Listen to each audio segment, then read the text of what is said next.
की भावी आशा के रूप में मेरे सामने बैठे प्यारे विद्यार्थी, आज की इस प्रातःकालीन सभा में मैं आप सभी का हार्दिक अभिनंदन करती हूँ। प्यारे विद्यार्थियों, कल मित्रता दिवस था। मित्रता मनुष्य के जीवन का सबसे अनमोल रिश्ता होता है। यह रिश्ता खून के संबंध से भी गहरा होता है, क्योंकि इसमें विश्वास, प्रेम और निष्ठा की भावना होती है।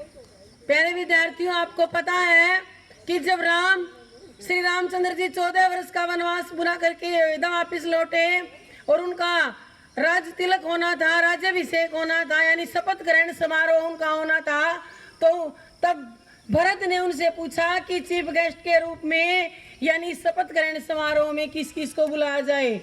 तब श्री रामचंद्र जी ने कहा कि मुझे तो पता ही नहीं, मैं तो 14 साल बाद अयोध्या लौटा हूँ, हमारे पास नजदीक कौन राजा है कौन महाराजा है, आप जिसको भी उचित समझो बुला लीजिए। और मेरे जो साथी थे उनमें कौन था, सुग्रीव की सेना और हनुमान जी, वो उसके साथ थे। शाम का समय था, दोनों भाई रात को सो जाते हैं। श्री रामचंद्र जी को जैसे ही नींद आती है वो तुरंत एकदम तपाक से उठते हैं। तब सीता मैया ने पूछा कि क्या हुआ। उन्होंने कहा कि बड़ा अनर्थ हो जाता, क्योंकि 14 साल में वनवास के दौरान एक दोस्त बना था जिसका नाम था केवट, अगर मैं उसको भूल जाता तो बड़ा अनर्थ हो जाता। और वो रात को ही अपने भरत के महल में जाते हैं और भरत को जगाकर बताते हैं कि केवट को बुलाया जाए। तो प्यारे विद्यार्थियों, आप देखते हो कि एक मुख्यमंत्री का भी शपथ ग्रहण समारोह होता है तो बड़ी भीड़ इकट्ठी होती है, और वो तो दुनिया का सबसे बड़ा शपथ ग्रहण समारोह यानी श्री रामचंद्र जी का राज्य अभिषेक होना था। वहां पर चीफ गेस्ट के रूप में कौन आया, किसको बुलाया गया? श्री रामचंद्र जी के दोस्त केवट को, जिन्होंने उनको गंगा पार करवाई थी।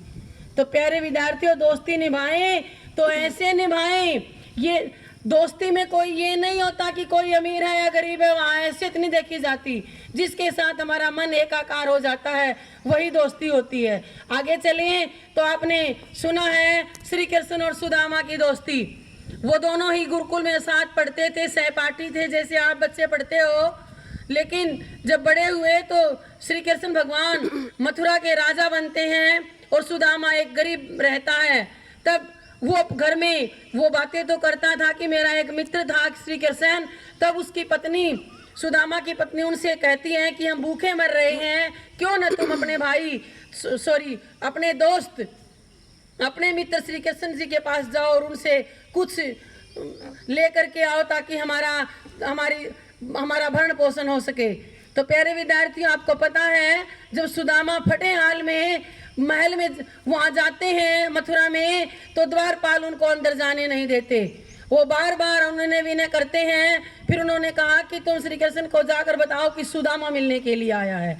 और जब श्री कृष्ण को ये संदेश मिलता है तो वो नंगे पैर भागे आते हैं। पीताम्बर भी उनका कहीं गिर जाता है, उन्हें जूते पहनने की भी फुर्सत नहीं है। वो भागे भागे आते हैं और अपने मित्र को गले लगा लेते हैं। प्यारे विद्यार्थियों, ऐसी होती है दोस्ती। और फिर उनको अपने सिंहासन पर ही बिठाते हैं, खुद उनके पैर धोते हैं और आंसुओं से भी धोते हैं, यानी रोते हैं कि मेरे मित्र का कि कितनी दुर्दशा है। और वो सुदामा जब गए तो प्यारे विद्यार्थियों, हम किसी के भी घर जाते हैं तो खाली नहीं जाते, कुछ न कुछ लेकर जाते हैं और जाना भी चाहिए। तो वो सुदामा की पत्नी ने क्या दिया था कि चावल भून कर दिए थे बेटा। तो वो उसको अपनी बगल में दबाए हुए थे, उन्हें संकोच हो रहा था कि इतने बड़े महल में इतने बड़े राजा को मैं ये चावल कैसे भेंट करूं। लेकिन वो तो अंतर्यामी थे, वो समझ जाते हैं कि इसके पास कुछ है और ये छुपा रहा है। तब उन्होंने कहा कि भाभी ने मेरे लिए खाने के लिए क्या दिया है। तो उन्होंने संकोचवश वो चावल दिए। और वो चावल प्यारे विद्यार्थियों, भगवान श्री कृष्ण भगवान ने अपनी पत्नी रुक्मणी के साथ ऐसे खाए कि जैसे उनसे अच्छा भोग उन्होंने खाया ही नहीं, यानी मित्र का ऐसे सम्मान रखा उन्होंने। फिर क्या होता है कि सुदामा वहां कई दिन रुकते हैं और वो कुछ भी नहीं मांग पाते बेटा। वहां पर उन्होंने कुछ नहीं मांगा।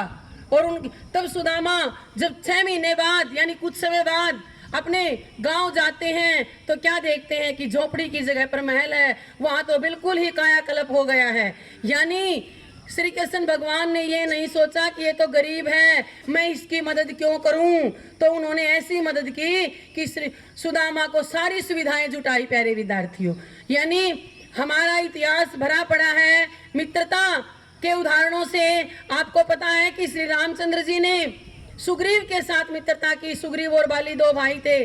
बाली बड़ा ही शक्तिशाली था और अगर उसको रावण के मारने में उसकी सहायता चाहिए थी तो वो बाली को भी ले जा सकता था, बाली का सहारा ले सकता था, क्योंकि बाली तो पहले 6 महीने उसको बगल में दबाए घूमता था रावण को, इतना शक्तिशाली था वो। और वो बहुत जल्दी, इतना युद्ध भी नहीं होना था, तुरंत ले आता, क्योंकि बाली दुराचारी था। उसने अपने भाई सुग्रीव का राज्य छीन लिया था और उसकी पत्नी का भी हरण कर लिया था। इसलिए श्री रामचंद्र जी ने उस वंचित को, उस अवसाद ग्रस्त व्यक्ति यानी सुग्रीव को गले लगाया और उसके साथ मित्रता की। तो प्यारे विद्यार्थियों, अब आपकी मित्रता की नींव गढ़ी जा रही है। बड़े होकर के इस दोस्ती को, इस मित्रता को भूलना मत। चाहे आपकी हैसियत कैसी भी हो, आपके दोस्त की कैसी भी हो, इस रिश्ते को बखूबी निभाना, यही मित्रता दिवस मनाने का उद्देश्य है। धन्यवाद।